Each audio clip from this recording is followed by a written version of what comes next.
Time keeper 2 invention of marine chronometer. Reading third, passage number first है जो हम लोगों ने सीरीज स्टार्ट कर रखी है पीडीएफ की। वो प्रीवियस ईयर्स में जो रीडिंग्स आई हैं उनके हम लोग सॉल्व करने की कोशिश कर रहे हैं, देख रहे हैं, ठीक है। So this is a post discussion, this is not a pre discussion. Okay guys, now reading test 3, इसके आंसर्स हैं, फटाफट चेक कर लो सेक्शन फर्स्ट के। अगर आप लोगों के 10 ठीक हैं लगभग तो समझ लेना कि भी हाँ ठीक है, आप सही जा रहे हो, क्योंकि 10 लगभग 30 बन जाएंगे आप लोगों के, देखा जाए तो 3 पैसेजेस में से, अगर आपके 10 यहाँ पे ठीक होते हैं तो। And we guys have uploaded a several series, just go and watch them out. Vocabulary की, आइडियाज़ की, लिंकर्स की, टास्क 1 की भी हमने बहुत सारी जो सीरीज है वो अपलोड कर दी हैं, आप वहाँ पे जाके सभी को चेकआउट कर सकते हो। एंड अगर आपको जो अच्छा लगे वो भी बता देना, अगर आपको कुछ ऐसा हो कि भी यहाँ कोई दूसरी सीरीज चाहिए तो बता देना। And before moving to the next part, please इसको थोड़ा ध्यान रखना है यार, इतना तो कर ही सकते हो। चलो, तो 1 से लेके 5 क्वेश्चन है वो सबसे पहले हम लोग ढूंढेंगे, उसके बाद 6 से लेके बाकी के जो भी होंगे। देखो भैया, पहले बता दे रहे हैं कि ये पोस्ट डिस्कशन है, दैट इज़ वाई हम लोग यहाँ पे कैसे करते हैं कि भाई 1 से लेके 5 पहले देखते हैं, फिर 6 से लेके देखेंगे। जब हम लोग प्री डिस्कशन वाली सीरीज जो चला रखी है ना, प्री डिस्कशन में ऐसा नहीं है, प्री डिस्कशन में हम लोगों आंसर रिवील नहीं करते, वहाँ पर हम on the spot reading solve करने की कोशिश करते हैं, ये प्री सॉल्व होती है। पोस्ट डिस्कशन का मतलब आप लोगों ने ये टेस्ट अटैम्प्ट कर चुके हो, और अटैम्प्ट करने के बाद आप लोगों के जो गलत हुए हैं वो देखने के आप लोग यहाँ आए हो कि क्या सही है क्या गलत है, समझ में आया कि नहीं आया। तो this is a post discussion, ठीक है। तो 1 से लेके 5 हम लोग देखते हैं। सबसे पहला first, introduction of Milman under awards, ठीक है। जो इंट्रोडक्शन है मिलमैन का, या जो भी यहाँ पे लिखा हुआ है अंडर अवार्ड्स की बात चलेगी, उसका एक सिर्फ इंट्रोडक्शन है। तो यहाँ पर हम लोग चलते हैं एफ पैराग्राफ की पहली 2-3 लाइनों में, वहाँ पे लिखा हुआ है, देखो, awards it was this prize, ठीक है। प्राइज के बारे में, वर्थ कितना 2 मिलियन, उतना आज होएगा, which inspired the self taught, ये जो भी बंदे का नाम है John Harrison, to attempt design for a practical marine. तो यहाँ पे क्या था, ये पहली बार था, मतलब दिस वाज द शुरुआत थी, ठीक है। This was the introduction, beginning of the prizes, that is award. तो यहाँ पे अवार्ड लिखा है, 2 मिलियन लगभग आज का उतना इसका बनता है जितना उसको अवार्ड मिला या प्राइज जो भी मिला होगा, ठीक है। तो बात सिंपल सी है गाइस, तो यहाँ पे क्या है उसके बारे में लिखा हुआ है, simple is that. Another thing, ज़्यादा गहराई में नहीं जाते कभी भी किसी क्वेश्चन के, आपको सिर्फ क्या करना होता है, मोटा मोटा देखना होता है, ठीक है। हाँ, जिनको समझ में आती है भैया अच्छी बात है, if you are going deep the reading, कि भी तभी ट्रू फॉल्स गलत सही गलत होंगे, आप कैसे कह सकते हो कि हम लोग गहराई में नहीं जाना चाहिए, ये वो, nice, good, this is a good thing. But most of the students क्या हैं, जैसे फॉर एग्जांपल जो नॉर्थ इंडियंस हैं, ठीक है, जो हरियाणा पंजाब यूपी के यहाँ से आते हैं, तो उन लोगों के लिए लगभग ये मान लो कि अगर आपकी एजुकेशन उतनी अच्छी नहीं है तो try to find the synonyms और जो सिमिलर वर्ड्स होते हैं, ठीक है, वहाँ से आप लोगों को बहुत अच्छे से आंसर मिल जाएंगे, don't worry about that. Second देख लो, द डेफिनेशन ऑफ है ना इंपॉर्टेंट जियोग्राफिकल टर्म। देखो, द डेफिनेशन हम लोग बात करेंगे इंपॉर्टेंट जियोग्राफिकल टर्म की, मतलब वहाँ पे known as, called as, popular as, इस तरह का टर्म यूज होगा तभी तो उसकी डेफिनेशन बनती है। तो इसके लिए हम लोगों को चलना चाहिए पैराग्राफ नंबर बी में, देखते हैं। The longitude is a measure, देखो लॉन्गिट्यूड जियोग्राफिकल टर्म है, measure of how far around the world one has come from home and has to naturally occur baseline like that dash equator, भी equator से वो कितनी दूर है, that is longitude की भी इक्वेटर आ गया, उससे कितनी कितनी दूर है। तो ये क्या है, दिस इज अ टर्मिनोलॉजी, उसकी एक डेफिनेशन है कि लॉन्गिट्यूड का मतलब भैया ये होता है कि वो इक्वेटर से कितनी दूर आ चुका है, ये उसकी होगी डेफिनेशन, ठीक है। तो डेफिनेशन के बारे में हम लोगों ने पढ़ लिया। थर्ड देखो, a rival against Harrison's invention emerge, rival मतलब उसका विरोधी, उसका कॉम्पिटिटिव कोई बंदा आ गया, इमर्ज आ गया किसका, हैरिसन का, हैरिसन ने जो इन्वेंशन करा, अब उसका कोई कॉम्पिटिटिव आ गया बंदा, ठीक है, जिसको टक्कर दे सकता है।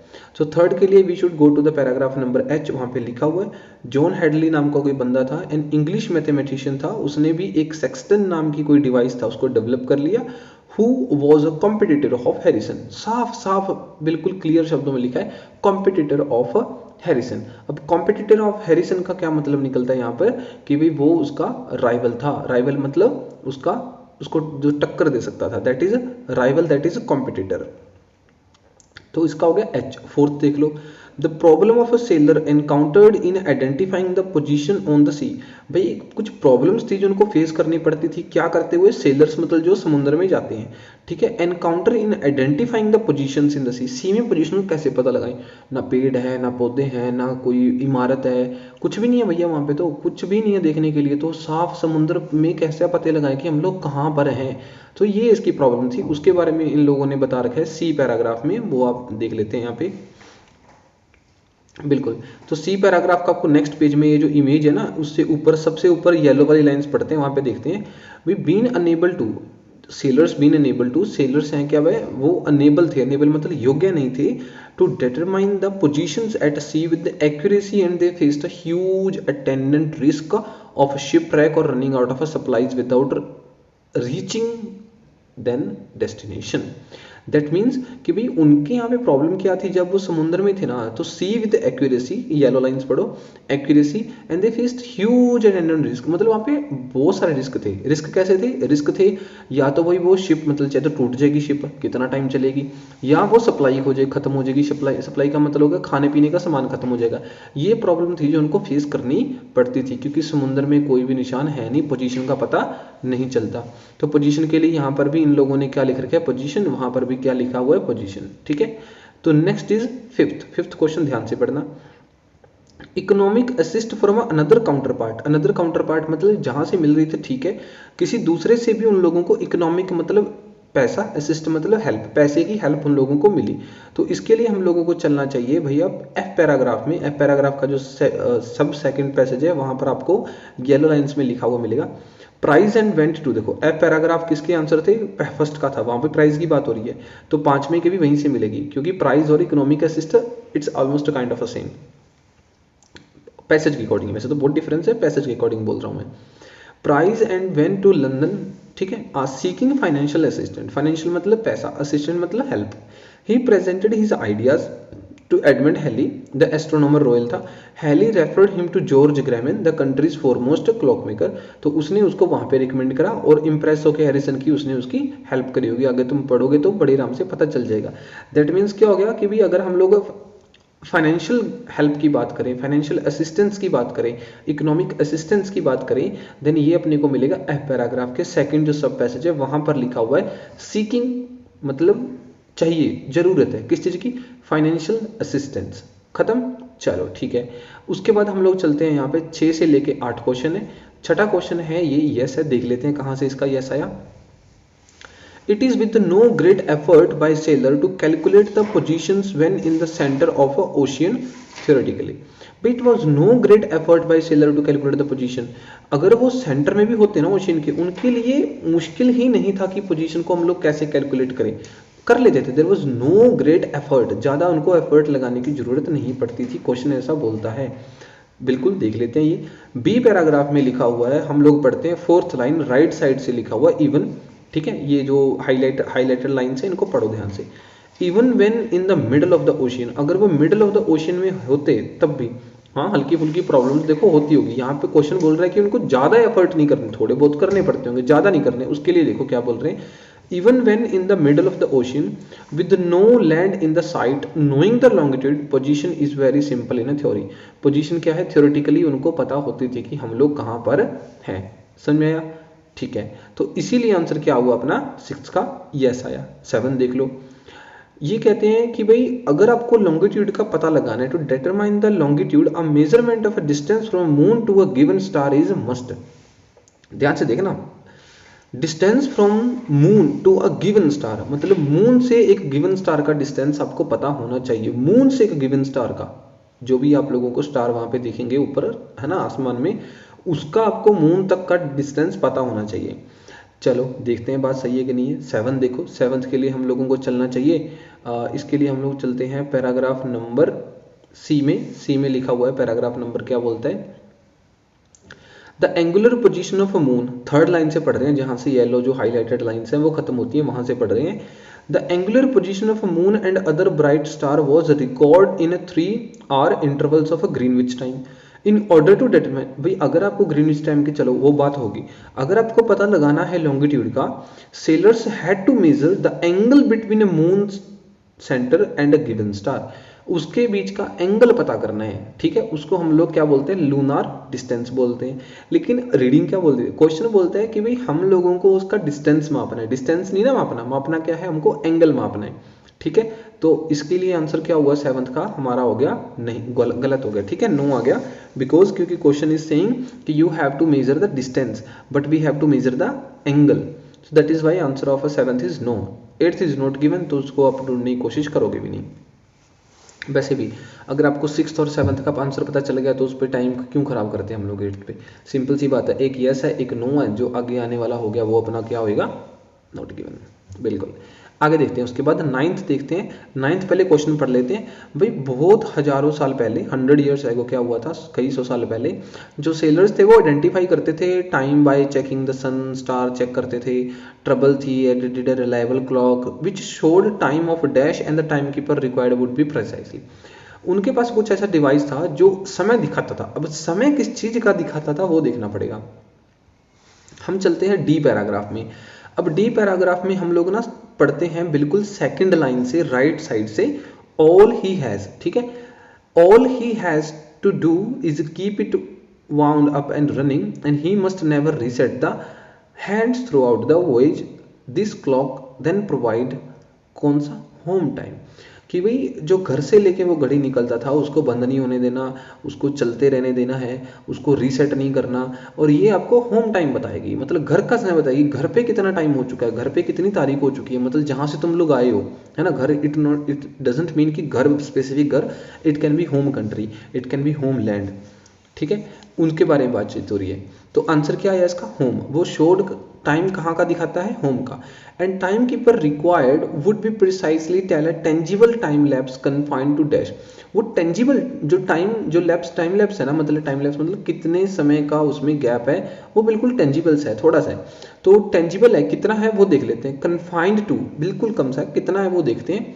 सो for that you guys should go to the paragraph number E, last की 3 लाइनें पढ़नी पड़ेंगी उसके लिए अपने को। देखो ध्यान से, हम लोग पढ़ रहे हैं गाइज, यहाँ से पढ़ते हैं, ठीक है, वर से पढ़ते हैं, ध्यान से देखना। Were other method since the prize was offered for any solution to the problem, जो भी चल रहा है, then time keeping required to achieve this goal, उनको ये गोल अचीव करना पड़ेगा। Would have to be within 2.8 seconds a day, ठीक है। तो उसका जो गैप होएगा वो टाइम अचीव करने का, कि कितनी रिलायबल और कितना प्रिसाइज टाइम देखना है, वो गैप कितना होना चाहिए, 2.8 सेकेंड्स अ डे होएगा।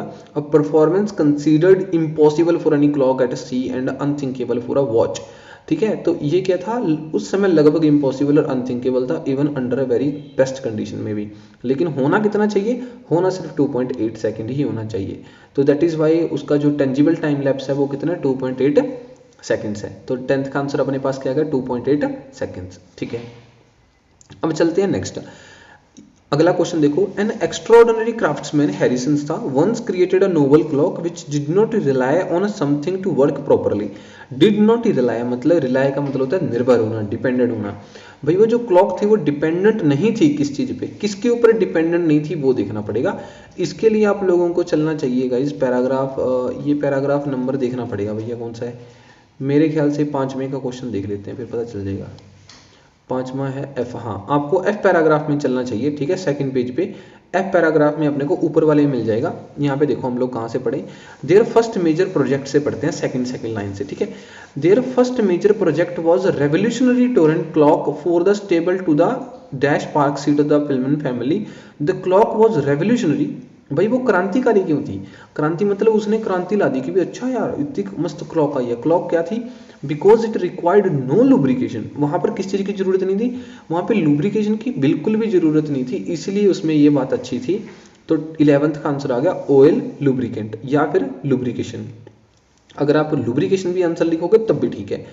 Later on competitive mode of dash was another prominent device, भाई एक और कॉम्पिटिटिव मोड है। देखो वही कॉम्पिटिटिव बंदा ये जो कॉम्पिटिटिव अपने को किस में था, हम लोग इन्फॉर्मेशन मैच कर रहे थे पैराग्राफ से, वही कॉम्पिटिटिवनेस वाली बात है। तो हम लोग कहाँ जाएंगे, उन्हीं पैराग्राफ में ढूंढने की कोशिश करेंगे। मोड ऑफ समथिंग, किसी चीज के मोड ऑफ की बात हो रही है। देखो ध्यान से, वही एच पैराग्राफ में चले गए ना हम लोग। यहाँ पे हैरिसन की बात हो रही है, उसकी हेडले के साथ कंपटीशन था। सो जॉन हेडले इंग्लिश मैथमेटिशियन था, उसने एक सेक्सटन मतलब वो डिवाइस था कोई, वो डेवलप करा क्या करने के लिए, टाइम बताने के लिए। A sextant is an instrument used for measuring angles, वो एंगल्स मेजर करने के लिए चलता था। For example between sun and the horizon, horizon और सन के बीच में या किसी दूसरे जो गिवन मून है उनके बीच में वो लोग क्या करते थे, इससे एंगल्स पता करते थे। तो यहाँ क्या letter on competitive mode of dash, किसका, सेक्सटन का, वो प्रोमिनेंट डिवाइस था, ठीक है, Hadley, which calculated angles between sun and earth. तो बताओ वही तो था जो एंगल कैलकुलेट करता, बिल्कुल सही। दैट मीन्स 12th का हमारे पास आंसर क्या आ गया, sextant. Now based on Harrison effort, अब हैरिसन के एफर्ट के बेसिस के ऊपर क्या हुआ, Earnshaw eventually implemented key component for dash which had been used ever since, उसके बाद वो चलता ही रहा। क्या है, वो इंप्लीमेंट कर दिया गया, क्योंकि की कंपोनेंट है, की कंपोनेंट मतलब सबसे इंपॉर्टेंट है, एसेंशियल चीज है, इसके बिना तो हम लोग आगे बढ़ ही नहीं सकते। सो दैट इज इंप्लीमेंट की कंपोनेंट 4, किसके लिए करा गया वो देख लेते हैं हम लोग। 13 के लिए हम लोगों को चलना पड़ेगा बिल्कुल लास्ट लास्ट में। यहाँ पर हम लोग पढ़ने की कोशिश करते हैं, कहाँ से पढ़ें हम लोग, यहाँ से चढ़ते हैं, यहाँ से ये आर्नोल्ड है जो, ठीक है, इसके बाद पढ़ते हैं भाई। It was Earnshaw who created a final form of a chronometer escapement, उसने पहली बार वो चीज बनाई, the spring detent escapement and finalize the format and the production system for the marine chronometer. तो मेरीन क्रोनोमीटर के लिए, for the marine chronometer के लिए उसने जो कुछ भी सिस्टम बनाया, making it truly an article of commerce, article of commerce, commerce मतलब व्यापार के लिए बहुत अच्छा बन गया फिर बाद में। तो इसीलिए अपने पास क्या हुआ, आंसर अपने पास 13 का आया, मेरीन क्रोनोमीटर बनाया गया, की कंपोनेंट बनाया गया, इंप्लीमेंट। की कंपोनेंट कौन सा था, ये जो स्प्रिंग जो था ना, स्प्रिंग डिटेंट एस्केपमेंट, वो क्रोनोमीटर के लिए, मेरीन क्रोनोमीटर के लिए बन गया। ठीक है गाइज, तो इसी के साथ आज की वीडियो होती है लगभग खत्म, हमने सारे क्वेश्चन डिस्कस कर लिए हैं। So I am saying it again guys कि if you seriously wanted to watch another series task 1 task 2, please go on the playlist section and you will find a lot of other series that we have uploaded and we have seriously truly worked on them. ठीक है, authentic है बिल्कुल, you will feel it reliable and you will be happy after watching all this series. तो even we have decided, we have prepared it, we have designed it the way कि आप लोग एक चीज से स्टार्ट करोगे तो आपको अंत तक क्या है सब कुछ सही सही समझ में आ जाएगा। Everything will be in A perspective. Okay guys, तो इसी के साथ I hope you find this video very informative. Thanks for watching it.